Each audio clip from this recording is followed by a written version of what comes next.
नमस्कार, news our में आपका स्वागत है। आपके साथ मैं हूं रवि राठौर। चलिए बुलेटिन की शुरुआत करते हैं। गुरुवार को प्राविधिक शिक्षा निर्देशालय के आदेश के बाद सांगोद ITI में कार्यरत सभी 22 सुविधा कर्मियों को हटा लिया गया। स्किल इंडिया का नारा देते हुए केंद्र सरकार तकनीकी शिक्षा को बढ़ावा देने का दावा कर रही है, लेकिन खुद राज्य सरकार ही केंद्र सरकार के इस नारे को धूमिल कर रही है। इसकी बानगी नजर आ रही है प्राविधिक शिक्षा निर्देशालय द्वारा जारी किए गए आदेशों में। हाल ही में निर्देशालय की ओर से जारी किए आदेशों में प्रदेश के भी तकनीकी शिक्षण संस्थाओं में संविदा पर कार्यरत कर्मचारियों को हटाने के आदेश जारी किए गए हैं। निर्देशालय से आदेश मिलते ही बुधवार को ही यहाँ राजकीय ITI में कार्यरत सभी संविदा कर्मियों को हटा दिया गया। ऐसे में 2 दिन से ITI में तकनीकी शिक्षा ठप पड़ी है। हैरत वाली बात तो यह है कि निर्देशालय से जारी आदेश में संविदा आधारित कर्मियों को हटाकर गेस्ट फैकल्टी आधार पर लगाने तथा इसके लिए राज्य सरकार से अनुमति प्राप्त होने पर अलग से अवगत कराने की बात कही है, लेकिन इसके लिए भी फिलहाल कोई आदेश जारी नहीं हुआ है। संविदा अनुदेशकों को हटा दिया तो गेस्ट फैकल्टी में भी कोई नहीं लगा। ऐसी स्थिति में ITI के 400 से अधिक विद्यार्थियों के भविष्य पर तलवार लटक गई है। यहाँ ITI में संचालित 9 ट्रेडों में प्रशिक्षणार्थियों की संख्या 400 से ज्यादा है, तो एकमात्र सरकारी अनुदेशक लगे हैं। बीते कई सालों से यहाँ की सारी व्यवस्था 22 सुविधा आधारित अनुदेशकों पर चल रही थी। इन अनुदेशकों ने अपनी मेहनत से सांगोद ITI को न केवल देश में अलग पहचान दिलाई, बल्कि संभाग की बेस्ट ITI के अवार्ड दिलाने में भी सहयोग दिया। लेकिन 2 दिन से यहाँ सभी अनुदेशकों को हटाने से परिसर में सन्नाटा पसरा हुआ है। जी सर, हमारी समस्या है कि हमें यहाँ पे 28 तारीख के बाद से हटा दिया गया है, क्योंकि निदेशालय का जो पत्र आया था उसके अनुसार ये कहा गया कि 28 तारीख के बाद से हमारा सेंसन ख़त्म हो चुका है और हमें इसके बाद नहीं लगाया जाएगा। तो हमारी एक तरफ तो वैकेंसी रद्द हो चुकी है, इस चक्कर में हम गवर्नमेंट नहीं हो सकते, और उसी प्रकार से दूसरी तरफ ये है कि हमें कोई आगे से निर्देश नहीं दिया गया कि हमें 1 तारीख यानी कि 1 मार्च के बाद से लगाया जाएगा या नहीं। तो इसलिए हम निदेशालय से ये पूछना चाहते हैं कि इसके लिए कोई आदेश आगे दिया जाएगा या नहीं, या फिर हमें वैसे ही यहाँ से हटा दिया जाएगा। सर, यहाँ पे संस्थान में 408 बच्चे हैं और यूँ मान के चलो कि 408 के बीच में सिर्फ एक ही टीचर है, बाकी सारे संविधा कर्मी हैं जो भी 28 तारीख को आउट कर दिए गए हैं। तो अब जो 408 बच्चे आएंगे वो जाएंगे कहाँ, क्योंकि स्पष्ट गाइडलाइन कुछ नहीं है। दूसरी बात, हमारे बीच ऐसे लोग हैं जो जिनको 10 साल हो गए, 10 साल उनको एक ही टेंशन रहती है कि हम आज जा रहे हैं, क्या पता कल शाम को फ़ोन आ जाए, कभी कल से नहीं आना, इस तरह की स्थिति इसमें रहती है आगे इसमें। तो सर अभी ना हमारे पास में कोई सूचना भी नहीं है आगे हमारा क्या होगा, लगाएंगे या बाहर कर देंगे। सर, हमें इसमें काम करते हुए काफ़ी समय हो गया, और सबसे बड़ी बात यह है कि हम लोग ना ओवरेज हो गए हैं, और हमारे पास में इस अब सिर्फ यहाँ से अलावा कोई है भी नहीं चाह रहा। सर, अब तो यही चाह रहा है कि या तो ठेला चलाएं हम लोग, या कोई और दूसरा काम करें, क्योंकि सरकार हमारे बारे में कुछ नहीं सोच रही है। सरकार को सिर्फ अपनी सोच में लग रही है, वो हमारे बारे में कुछ नहीं सोच रही है। एक तरफ तो सर वो स्किल इंडिया की बात कर रहे हैं, सर हम लोग जी जान से ITI में काम कर रहे हैं, लेकिन सरकार एक आदेश निकालती है, बस सब संविदा कर्मी बाहर हो जाते हैं। सांगोद में करोड़ों रुपए की लागत से गौण कृषि उपज मंडी का विस्तार तो बड़े अच्छे तरीके से कर दिया गया है, लेकिन अभी सीजन के दिनों में भी यहाँ सन्नाटा पसरा हुआ है। यहाँ गौण कृषि उपज मंडी की बदहाली दूर करने के लिए कृषि विपणन बोर्ड ने 5-2 सालों में 1 करोड़ रुपए से ज्यादा की राशि खर्च की। यहाँ आने वाले किसानों एवं व्यापारियों की सहूलियत के लिए सुविधाओं का विस्तार किया। बावजूद इसके गौण कृषि उपज मंडी की बदहाली दूर नहीं हुई। यहाँ खरीद फरोख्त नहीं होने से न मंडी की तस्वीर बदली न तकदीर। अब भी यहाँ सीजन में सन्नाटा पसरा रहता है, तो किसानों को अपनी मेहनत की कमाई बाजारों में आड़तियों को कम दाम पर बेचने को मजबूर होना पड़ रहा है। जनप्रतिनिधि, व्यापारी एवं प्रशासनिक अधिकारियों की उदासीनता मंडी संचालन की किसानों की उम्मीदों पर भारी पड़ रही है। इन दिनों खेतों में उपज तैयार होने के साथ ही बाजारों में जिंसों की आवक होने लगी है, लेकिन यहाँ मंडी में जिंस खरीद का अभी तक श्री गणेश नहीं हुआ। बाजारों में अवैध तरीके से जिंस की खरीद कर रहे व्यापारी मनमाने दामों पर किसानों की उपज खरीद कर मौज मना रहे हैं, तो मंडी तक किसानों के नहीं पहुंचने से सरकार को प्रतिवर्ष लाखों रुपए का राजस्व का नुकसान उठाना पड़ रहा है। गौण कृषि उपज मंडी में व्यवस्थाओं में सुधार एवं किसानों के जुड़ाव के लिए बीते 5 सालों में कृषि उपज मंडी समिति एवं कृषि विपणन बोर्ड ने निर्माण कार्यों में इसकी कायापलट कर दी है। जिंस भंडारण के लिए नए गोदाम, टीन सेट, छाया पानी, बिजली व सड़क के साथ नए कार्यालय भवन का निर्माण करवाया गया। बीते 5 साल में मंडी में 1 करोड़ रुपए से ज्यादा की राशि खर्च हुई, लेकिन इसका लाभ किसानों को मिलता नहीं नहीं दिख रहा है। सेक्टर में रबी व खरीफ के सीजन में हर साल 2 लाख हेक्टेयर से अधिक की बुआई होती है, लेकिन उत्पादन में निकल रही लाखों क्विंटल उपज बिकने के लिए कोटा मंडी जा रही है। वहां किसानों को नगद भुगतान होने से किसान जिन्स बेचने के बाद उपज से मिलने वाली राशि से घर परिवार की जरूरत की चीजें भी कोटा से खरीद लाते हैं, जिससे यहाँ का बाजार भी प्रभावित हो रहा है। मध्यम श्रेणी की है क्या, तो मतलब काश्तकार को, बड़े काश्तकार यहाँ माल बेच दे तो पैसा नहीं चुका सकते यहाँ के। बड़ा माल के लिए इनके पास इतना पैसा नहीं है। अब पैसे भी दे तो 3 टुकड़े में 4 टुकड़े में दे के। और पहले तो कुछ भी नहीं था, जब भी मतलब है ना सारा मतलब बिगड़ा हुआ था ना, जब भी माल आता था मंडी में। परंतु उसके बाद में मतलब है ना व्यापारियों ने भी, प्रशासन ने ध्यान नहीं दिया, उसकी वजह से ही मतलब है ना ये मंडी बिगड़ती चल गई। बाकी की अव्यवस्था भी नहीं है। आज तो व्यवस्था है, करोड़ों रुपए खर्च हो रहे हैं, जब भी प्रशासन है ना ध्यान नहीं दे रहा है इस बात पे। आज मतलब व्यापारी वर्ग तो अपने आप आ जाए, सुविधा मिल जाए तो उसको। सांगोद की कृषि उपज मंडी जो गोल मंडी है काफ़ी टाइम से बंद है, और इसका कारण यही रहा है कि क्योंकि यहाँ के जो व्यापारी हैं, बड़े बड़े व्यापारी सब यहाँ से बोरी बिस्तर बांध के घर चले गए, और जो छोटे व्यापारी है वो यहाँ रोड पे या चौराहे पे माल लेते हैं। इस वजह से काश्तकार यहाँ से कोटा जाते ज़्यादा फ़ायदा समझते हैं। और अगर यह मंडी चालू हो जाए तो यहाँ का पैसा यहीं रुके और व्यापार बढ़ेगा और सांगोद में तरक्की होगी। कृषि उपज मंडी का चालू होना यहाँ पर बहुत ज़्यादा ज़रूरी है, क्योंकि यहाँ पे किसानों की संख्या बहुत ज़्यादा है और गांव के लोग बहुत ज़्यादा परेशान होते हैं। यहाँ मंडी बंद होने की वजह से उन्हें कोटा जाना पड़ता है, जो कि उनके लिए किराए भाड़े की वजह से भी परेशानी उठानी पड़ती है। अगर सांगोद में मंडी चालू हो जाती है, गोंड मंडी चालू हो जाती है, तो किसानों को यहाँ का यही फ़ायदा मिलेगा, रोज़गार बढ़ेगा, दुकानदारों को भी फ़ायदा होगा इससे, क्योंकि यहाँ का पैसा यहीं रहेगा। पिछली सरकार ने कृषि उपज मंडी मतलब गोंड मंडी चालू भी करी थी, लेकिन यहाँ के कुछ लोगों ने उसे चालू नहीं होने दिया, और यहाँ के लोग बहुत ज़्यादा परेशान होते हैं कि वो बाहर जाते हैं, माल बेचते हैं, कोई बारा जाता है, कोई किसान कोटा जाता है, कोई रांगुज मंडी जाता है। इस वजह से उन्हें बहुत ज़्यादा परेशानी होती है। इस सरकार से यही आस है और यही निवेदन भी है कि वो यहाँ की कृषि उपज मंडी चालू करवाए, जल्दी से जल्द चालू करवाए, ताकि यहाँ के जितने भी व्यापारी हैं उनको रोज़गार मिले, गरीब लोगों को रोज़गार मिले। कृषि उपज मंडी चालू होगी तो गरीब लोगों को भी काफ़ी रोज़गार मिलेगा।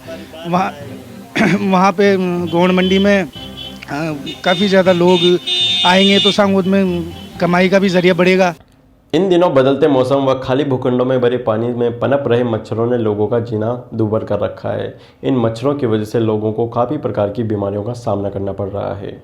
काली सिंध पेयजल योजना में मटमैला व बदबूदार पानी आने व कई सेक्टरों में अपर्याप्त जलापूर्ति की लोगों की शिकायत पर शनिवार को विधायक हीरालाल नागर ने कोटड़ी गांव पहुंच फिल्टर प्लांट का अवलोकन किया। यहां उन्होंने भाजपा कार्यकर्ताओं व जलदाय विभाग के अधिकारियों के साथ प्लांट में पानी को साफ करने के तरीके की जानकारी ली तथा लोगों की शिकायतों को गंभीरता से लेते हुए समाधान के निर्देश दिए। उल्लेखनीय है कि काली सिंध पेयजल योजना में हो रही जलापूर्ति में यहाँ बीते कई दिनों से अधिकांश इलाकों में पानी में बदबू आने व कई बार पानी मटमैला आने की लोगों की शिकायतें सामने आ रही है। शनिवार को विधायक नागर ने जलदाय विभाग के अधिशासी अभियंता राजेंद्र भार्गव, सहायक अभियंता हरेंद्र किराड़ व कनिष्ठ अभियंता आकाश शर्मा के साथ कोहड़ी गांव स्थित प्लांट पर पहुंचे और पानी को फिल्टर करने के तरीके की बारीकी से जांच की।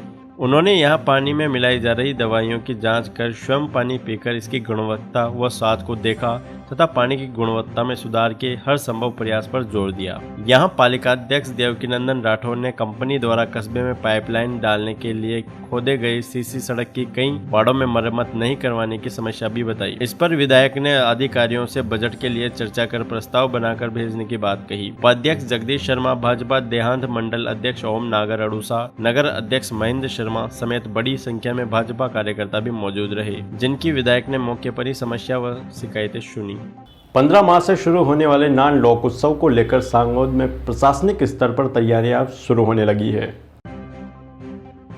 यहां 15 मार्च से घूघर की रस्म के साथ शुरू होने वाले प्रसिद्ध 5 दिवसीय लोक उत्सव नान की तैयारियों को लेकर गुरुवार को पुलिस चौकी भवन में बैठक आयोजित हुई। बैठक में पुलिस एवं प्रशासन के अधिकारियों के साथ नाण आयोजक के दोनों पक्ष, बाजार एवं खाड़े के पंच, पटेल एवं अन्य मोजीज लोग मौजूद रहे। बैठक में खाड़े एवं बाजार पक्ष के लोगों ने अपने अपने आयोजनों के दौरान की जाने वाली व्यवस्थाओं से पुलिस एवं प्रशासन को अवगत करवाया। लोगों ने क्षतिग्रस्त सीसी सड़क की मरम्मत करवाने, झूलते बिजली के तारों को ऊंचा करवाने, निर्धारित स्थलों पर बैरिकेड्स करवाने, पुलिस का माकूल बंदोबस्त करने, बाहर से आने वाले किन्नरों को सुरक्षा आदि के प्रस्ताव रखे।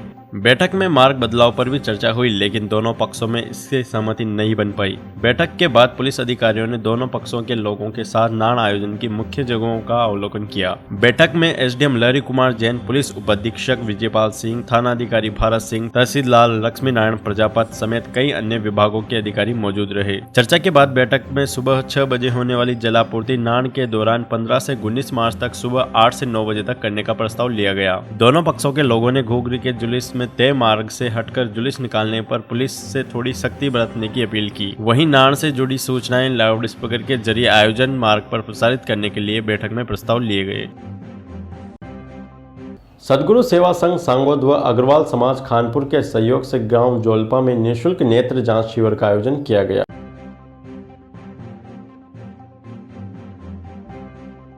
सदगुरु सेवा संघ सांगोद एवं अग्रवाल समाज खानपुर के सहयोग से सदगुरु सेवा संघ चिकित्सालय आनंदपुर द्वारा निःशुल्क नेत्र जांच शिविर अटल सेवा केंद्र जोलपा में आयोजित किया गया।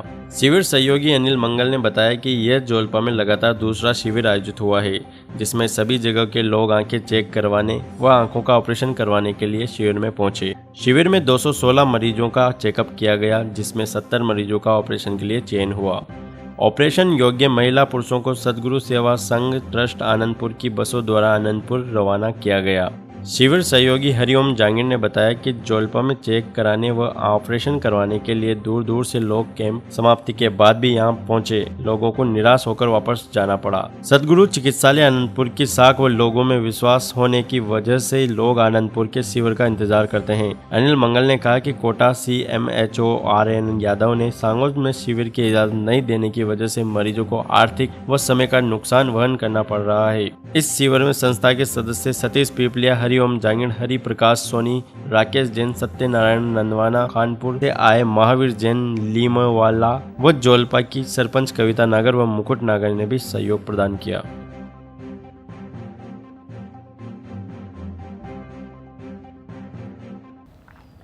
सुल्तानपुर कैथून व दूधियाखेड़ी माता मंदिर से शुरू हुई देवधाम झाड़ोदा पद यात्रा रविवार को सांगोद पहुंची।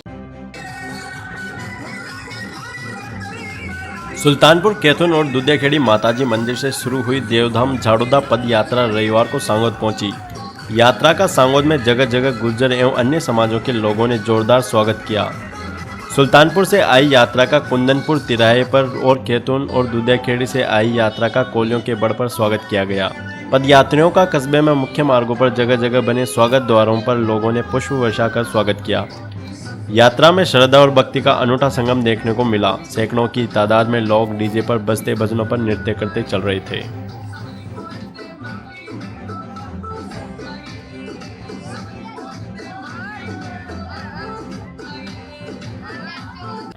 इन दिनों बदलते मौसम व खाली भूखंडों में भरे पानी में पनप रहे मच्छरों ने लोगों का जीना दूभर कर रखा है। इन मच्छरों की वजह से लोगों को काफ़ी प्रकार की बीमारियों का सामना करना पड़ रहा है। इस कॉलोनी में रहने वाले सभी लोगों को इतनी ज़्यादा परेशानी है, जिसके लिए उन लोगों को इतनी सीरियस गंभीर मलेरिया जैसी, डेंगू और सीरियस बीमारियों से सामना करना पड़ रहा है। और अक्सर ये चीज़ इतनी सफ़र कर रही है और ये जो बीमारियां हैं इतनी जानलेवा हैं कि लोगों के लिए ज़िंदगी को लॉस करने की कंडीशंस आती हैं। और यहाँ पे इतना कीचड़ फील हो रहा है और गड्ढों में इतने सारे मच्छर वगैरह इकट्ठे होते हैं। पर इसके बारे में कई बार नेताओं से भी, कई बार यहाँ के जो भी मतलब इस नगर पालिका के जो भी अध्यक्ष वगैरह हैं, उनसे सबसे कहने के बाद भी यहाँ पे कोई सुनवाई नहीं करता। और इसके बाद यहाँ के जो इस कॉलोनी में रहने वाले सारे निवासी हैं, ये लोग तो स्पेशली उनसे जाके मिल चुके हैं, फिर भी उनकी बातें बिल्कुल ध्यान में नहीं दी जा रही हैं। और मैं यही रिक्वेस्ट करूँगी कि मेरे साथ में इन लोगों को इतनी सुविधाएँ मिलें ताकि इन लोगों के साथ ये प्रॉब्लम्स ना आए। और इस तरह की प्रॉब्लम्स अगर सफ़र करते रहे तो हो सकता है इनकी फैमिली बहुत ज़्यादा डिस्टर्ब हो। और इसलिए मैं रिक्वेस्ट करूँगी कि प्लीज़ आप इस चीज़ पे ध्यान दें। पानी बहुत भरा हुआ है। हम शाम को टाइम ये गेट नहीं खोल सकते हैं क्योंकि बहुत मच्छर पैदा हो रहे हैं। मच्छरों से हमें बाहर बैठने की बिल्कुल भी सुविधा नहीं है। तो आप हमारे 4 फुट पानी हो रहा है हमारी कॉलोनी में। नेताओं से हमने कई बार गुहार लगा चुकी है, लेकिन नेताएं हमारी कोई सूझबूझ नहीं ले रही इस कॉलोनी की। भ्रमण श्रृंखला में आज देखेंगे केशवराय पाटन की धार्मिक विरासत। पिछले कुछ अंकों में हमने चंबल की प्राकृतिक सुंदरता के दर्शन किए। इस अंक में हम माता चर्मण्यवती की आध्यात्मिक महत्ता पर प्रकाश डालेंगे। ऐसा माना जाता है कि राजा दुष्यंत और सम्राट भरत के वंशज राजा रंती देव ने अपनी राजधानी महिष्मती के पास एक विशाल यज्ञ किया। यज्ञांत में अवभृत स्नान के उपरांत एक जलधारा राजा के आसन को छूती हुई निकली। यह जलधारा जम्बू मार्गारण्य में पहुंचकर लोक कल्याणकारिणी पाप नाशिनी चर्मण्यवती गंगा हुई। इसी चर्मण्यवती के किनारे पट्टनपुर नामक स्थान पर भगवान श्री केशवराय जी के श्री विग्रह का प्राकट्य हुआ। कालांतर में इसी मंदिर के नाम से इस स्थान को केशवराय पाटन के नाम से जाना जाने लगा। तीर्थराज पुष्कर के समकक्ष आध्यात्मिक महत्ता वाला यह स्थान कोटा से 22 किलोमीटर की दूरी पर स्थित है। कोटा से लालसोट दौसा राजमार्ग पर स्थित इस स्थान तक कोटा के रंगपुर गांव से नदी मार्ग द्वारा भी पहुंचा जा सकता है। हिंदू पुराणों के अनुसार यह राजा रंती देव की तपोभूमि व भगवान परशुराम की आराधना स्थली रही है। पांडवों ने भी अज्ञातवास में कुछ समय के लिए यहाँ शरण ली थी। यहाँ चर्मण्यवती पूर्व वाहिनी धनुषाकार रूप में विद्यमान है। प्रारंभ में स्थापित मंदिर के जीर्ण शीर्ण हो जाने के उपरांत बूंदी के राजा शत्रुसाल ने सन 1698 में इस मंदिर का पुनर्निर्माण कराया।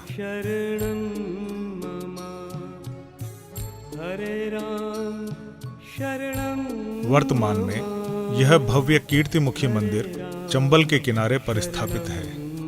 यहाँ चंबल के तट पर 12 तीर्थ भी स्थापित हैं। भगवान केशवराय जी का यह स्थान प्रदेश का परम पुनीत तीर्थ स्थल है। इस पवित्र धाम के बारे में पंडित श्री जमुनालाल जी शर्मा ने विस्तार से बताया। भगवान का मंदिर ऐतिहासिक, पौराणिक, आध्यात्मिक और तात्विक दृष्टि से एक बहुत ही महत्वपूर्ण मंदिर है। भगवान केशवराय का प्राकट्य राजा रंती देव की तपस्या के फलस्वरूप महिष्मती नदी में उसने जो एक विशाल यज्ञ किया था, उस यज्ञ से जो है चर्मण्यवती का प्रादुर्भाव हुआ। रंतदेव मखोद्भवा, रंतदेव के यज्ञ से जो है केशव चर्मण्यवती की उत्पत्ति हुई है और राजा रंतदेव की तपस्या के फलस्वरूप भगवान ने और उसे वरदान दिया कि चर्मण्यवती से जो भगवान परात्पर ब्रह्म का श्री विग्रह केशव रूप में प्रकट होगा। प्रतिवर्ष कार्तिक मास की पूर्णिमा पर यहाँ विशाल मेले का आयोजन किया जाता है।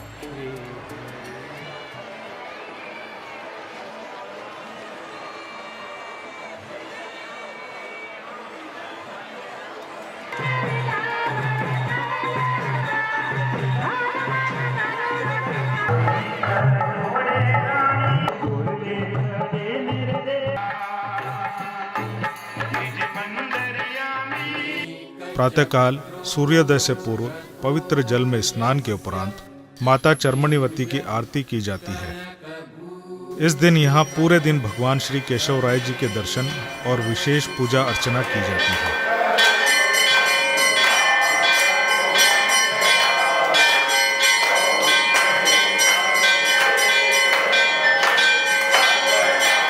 संध्या काल में चंबल की भव्य आरती और दीपदान का आयोजन भी होता है।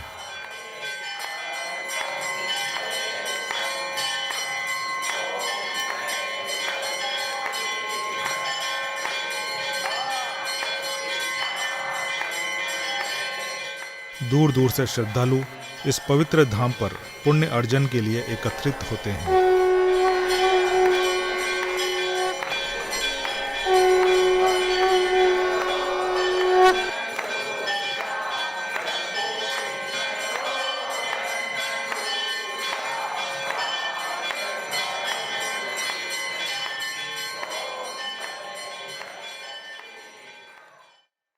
बूंदी जिले के इस छोटे से कस्बे केशवराय पाटन में इस पवित्र मंदिर के अतिरिक्त राज राजेश्वर मंदिर और मात्रा महावीर हनुमान जी मंदिर भी दर्शनीय एवं पर्यटन के लिए मनोज्ञ स्थान हैं। हिंदू धर्म के इन पवित्र धामों के साथ साथ यहाँ मुनि सुव्रतनाथ दिगंबर जैन अतिशय क्षेत्र भी स्थापित है। देश के प्राचीनतम अतिशय क्षेत्रों में सम्मिलित इस पावन पुनीत धाम में चतुर्थ कालीन 1008 श्री मुनि सुव्रतनाथ स्वामी की लगभग 2500 वर्ष पुरानी अतिशय युक्त 4.5 फुट की पद्मासन प्रतिमा विराज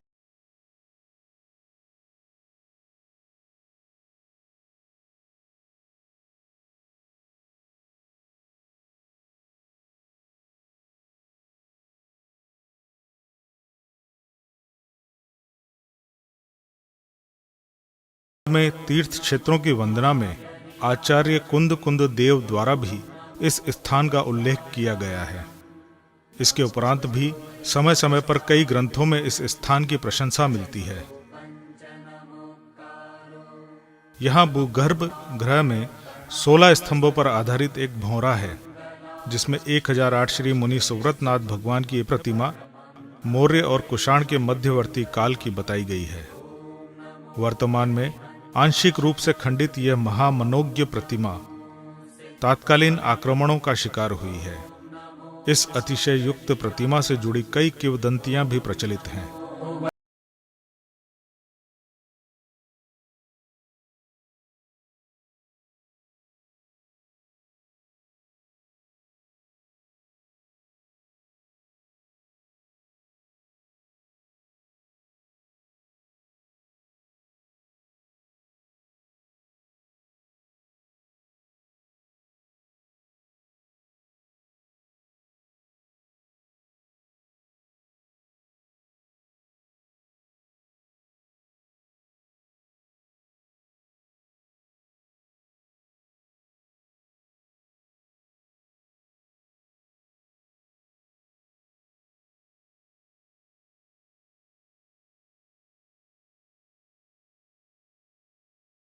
केशवराय पाटन का श्री मुनि सुव्रतनाथ दिगंबर जैन अतिशय क्षेत्र जैन तीर्थों में एक विशेष स्थान रखता है।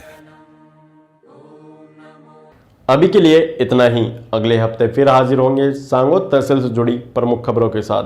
धन्यवाद।